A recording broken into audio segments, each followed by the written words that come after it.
Hi there, ये MK8061 advertisement and promotion की short lecture series का लेक्चर नंबर 6 है। और ये लेक्चर मार्केटिंग टूल्स के बारे में। इसमें सबसे पहले प्रोडक्ट लाइफ साइकिल है। सो प्रोडक्ट लाइफ साइकिल से मुराद वो स्टेजेस होते हैं जिसके अंदर जिन स्टेजेस के ज़रिए एक प्रोडक्ट गुजरती है अपने इंट्रोडक्शन से लेकर इवेंचुअल डिक्लाइन और विड्रॉल तक। सो प्रोडक्ट लाइफ साइकिल जो है वो डिपेंड करती है दो फैक्टर्स के ऊपर, कंपटीशन और मार्केट शेयर। कंपटीशन से मुराद क्या होता है कि दूसरी प्रोडक्ट भी मार्केट में मौजूद होती है जो कि सर्व करती है सिमिलर या आइडेंटिकल नीड। और मार्केट शेयर से मुराद क्या होता है, पोर्शन होता है टोटल सेल्स का मार्केट के अंदर जो कि एक पार्टिकुलर प्रोडक्ट या ब्रांड जो है वो होल्ड करती है। और एडवर्टाइजिंग को कंसिडर करना चाहिए तीन एस्पेक्ट्स को। पहला है market competition.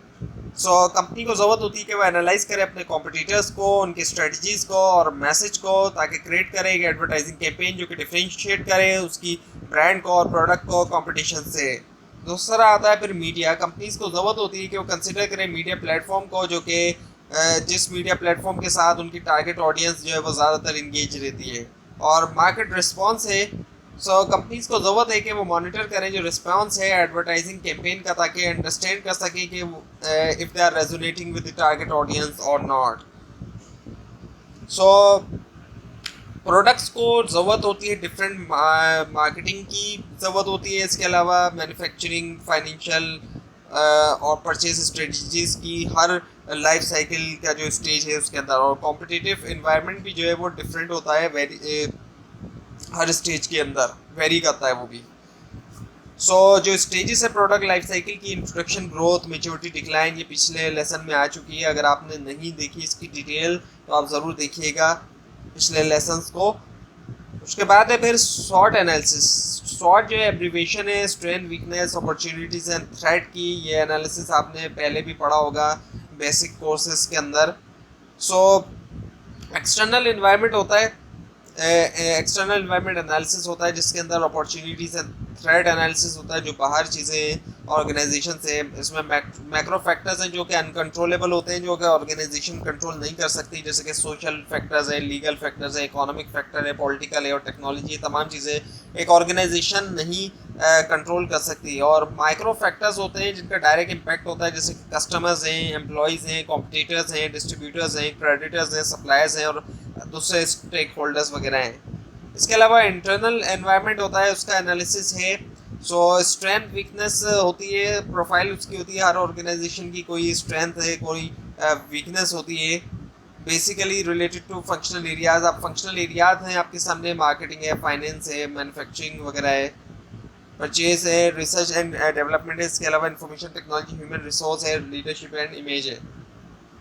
So marketing plan helps to क्या करता है, प्रोवाइड करता है असेसमेंट जो है करंट सिचुएशन की और पोजीशन की। सो इसके अंदर इंक्लूड है टारगेट ऑडियंस, कंपटीशन और मार्केट ट्रेंड। ये असेसमेंट हेल्प करता है अंडरस्टैंड करने में कंपनी की करंट पोजीशन को और आइडेंटिफाई करने में पोटेंशियल अपॉर्चुनिटीज़ और चैलेंजेस को। उसके बाद है फिर focus efforts in an identified direction. So marketing plan help करता है सेट करने में क्लियर गोल्स और objective, which in turn help करता है फोकस करने में मार्केटिंग एफर्ट्स को स्पेसिफिक डायरेक्शन में। और ये फोकस इंश्योर करता है कि मार्केटिंग रिसोर्स जो है वो वेस्ट ना हो एक्टिविटीज़ में जो कि अलाइन नहीं करती कंपनीज के ऑब्जेक्टिव्स के साथ। और उसके बाद है give clear cut performance targets. सो मार्केटिंग प्लान जो है वो हेल्प करता है सेट करने में क्लियर परफॉर्मेंस टारगेट, जैसे कि सेल्स टारगेट है या फिर मार्केट शेयर टारगेट है। और ये टारगेट्स प्रोवाइड करते हैं क्लियर मैट्रिक मेजर करने के लिए जो सक्सेस है मार्केटिंग एफर्ट्स की, और मोटिवेट करना जो मार्केटिंग टीम है ताकि अचीव किया जाए उन टारगेट्स को। उसके बाद है identify ways to achieve targets. So एक मार्केटिंग प्लान हेल्प करता है आइडेंटिफाई करने में स्पेसिफिक मार्केटिंग स्ट्रेटजीज और टैक्टिक्स जिनका इस्तेमाल करके अचीव किया जा सकता है परफॉर्मेंस टारगेट्स को। और उसमें शामिल है आइडेंटिफाई करना मोस्ट इफेक्टिव चैनल्स रीच करने के लिए टारगेट ऑडियंस को। उसके बाद फिर एलोकेट रिसोर्सेज। सो एक मार्केटिंग प्लान हेल्प करता है एलोकेट करने में रिसोर्सेज को इफेक्टिवली। इसके अंदर शामिल है बजट, पर्सनल और time. So by identifying the most effective strategies and tactics, our marketing plan ensures that resources are allocated to activities that provide the direct return on investment. उसके बाद है कि direct all towards common objective. So एक marketing plan ensure करता है कि तमाम जो मेंबर है मार्केटिंग टीम के वो वर्क कर रहे हैं एक कॉमन सेट ऑफ ऑब्जेक्टिव्स की तरफ। सो अब है कंटेंट एंड स्ट्रक्चर। सो जो मार्केटिंग प्लान के कंटेंट एंड स्ट्रक्चर है इसके अंदर है हमारे पास एग्जीक्यूटिव समरी।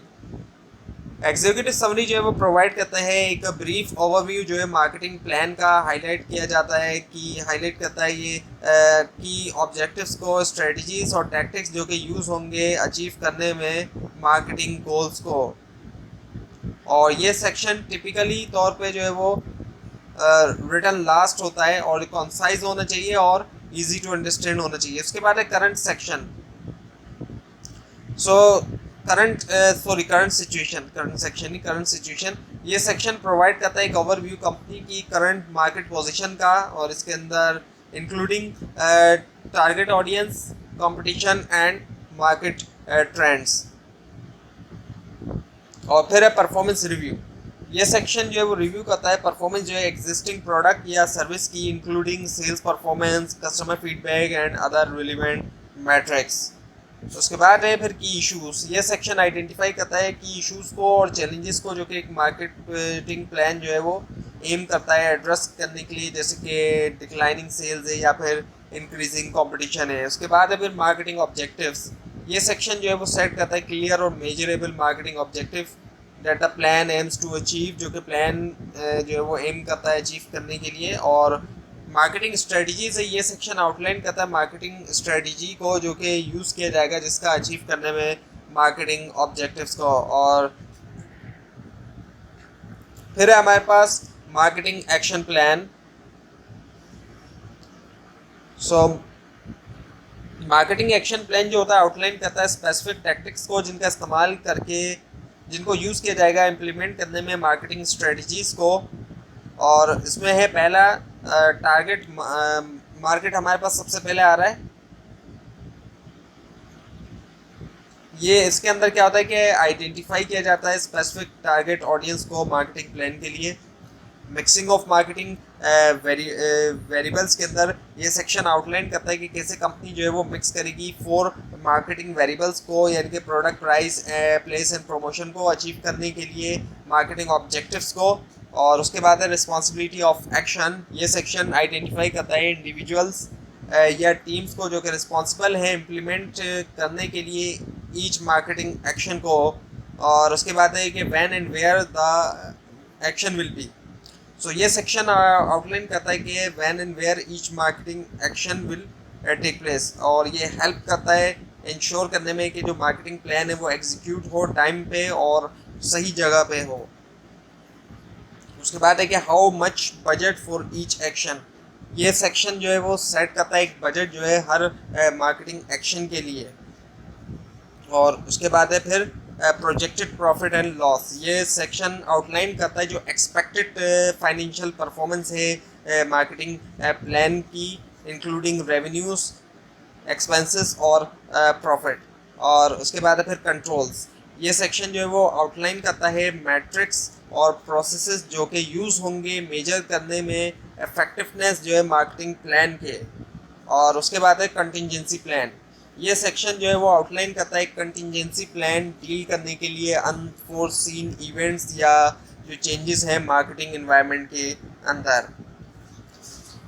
उसके बाद है फिर 2 tools for estimating marketing demand. 2 tools हैं एस्टिमेट करने के लिए मार्केट डिमांड को, क्वालिटेटिव और क्वांटिटेटिव। सो क्वालिटेटिव टूल्स के अंदर बाइंग इंटेंशन सर्वे है पहला। इसका इस्तेमाल किया जाता है एस्टिमेट करने के लिए डिमांड को, और पूछा जाता है पोटेंशियल कस्टमर्स से उनकी जो परचेज इंटेंशन है एक स्पेसिफिक प्रोडक्ट या सर्विस के बारे में। उसके बाद है sales force opinion. Sales people जो होते हैं, सेल्स वाले जो लोग होते हैं वो ज़्यादा क्लोज होते हैं कस्टमर्स से और वो ज़्यादा वैल्यूएबल इंसाइट प्रोवाइड करते हैं कस्टमर प्रेफरेंस के बारे में और जो उनका बाइंग बिहेवियर है उनके बारे में। सेल्स फोर्स ओपिनियन सर्वे जो है वो सेल्स के लोगों से उनका ओपिनियन पूछता है जो पोटेंशियल डिमांड है नई प्रोडक्ट या सर्विस के बारे में। और पैनल ऑफ एक्सपर्ट है, ये जो है ग्रुप होता है इंडस्ट्री एक्सपर्ट्स का जो नॉलेजेबल होते हैं मार्केट के बारे में, और ये प्रोवाइड कर सकते हैं इनसाइट जो है मार्केट डिमांड के बारे में। और ये यूज़फुल होता है एस्टिमेट करने में डिमांड जो है न्यू प्रोडक्ट की। उसके बाद है फिर क्वांटिटेटिव के अंदर जो पहला है वो है सेल्स वॉल्यूम। सेल्स वॉल्यूम जो है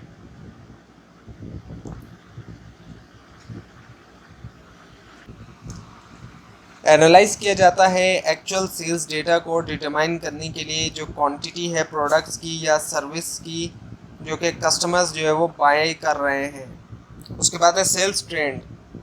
इसके अंदर क्या होता है कि एनालाइज किया जाता है सेल्स डेटा को आइडेंटिफाई करने के लिए पैटर्न्स और ट्रेंड कंज्यूमर डिमांड के अंदर।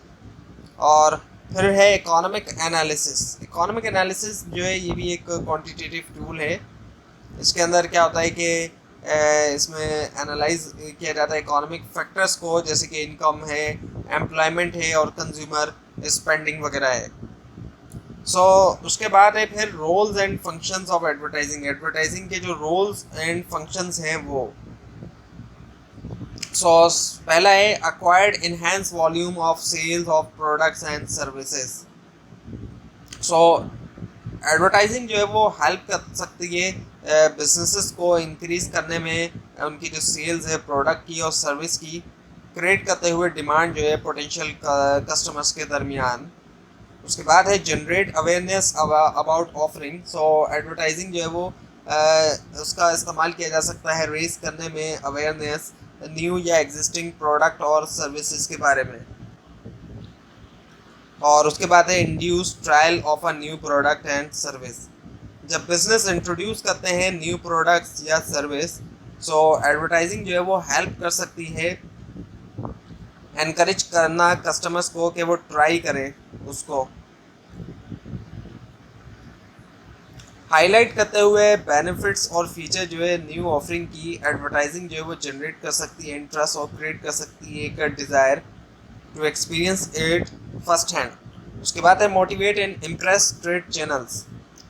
एडवर्टाइजिंग जो है वो इसका इस्तेमाल किया जा सकता है मोटिवेट करने में और इम्प्रेस करने में ट्रेड चैनल्स जैसे कि होलसेलर्स एंड रिटेलर्स। और उसके बाद है फिर change perception and create reassurance. Advertising का इस्तेमाल किया जा सकता है चेंज करने में परसेप्शन और क्रिएट करना रीएश्योरेंस कस्टमर्स के दरमियान। उसके बाद है फिर इन्फ्लुएंस स्टाफ। एडवर्टाइजिंग का इस्तेमाल किया जा सकता है इन्फ्लुएंस करने में और मोटिवेट करने में कंपनी के स्टाफ को। और उसके बाद है support sales promotional sponsorship and public relations activity. Advertising जो है वो सपोर्ट कर सकती है सेल्स प्रमोशनल स्पॉन्सरशिप को और पब्लिक रिलेशन एक्टिविटीज़ को। और उसके बाद है make announcement in public interest. Advertising का यूज़ किया जा सकता है अनाउंसमेंट के लिए पब्लिक इंटरेस्ट में। फॉर एग्जांपल बिजनेसेस जो है वो यूज़ कर सकते हैं एडवर्टाइजिंग को प्रमोट करने के लिए पब्लिक हेल्थ कैंपेन्स, इसके अलावा एनवायरमेंटल इनिशिएटिव या फिर सोशल कॉज।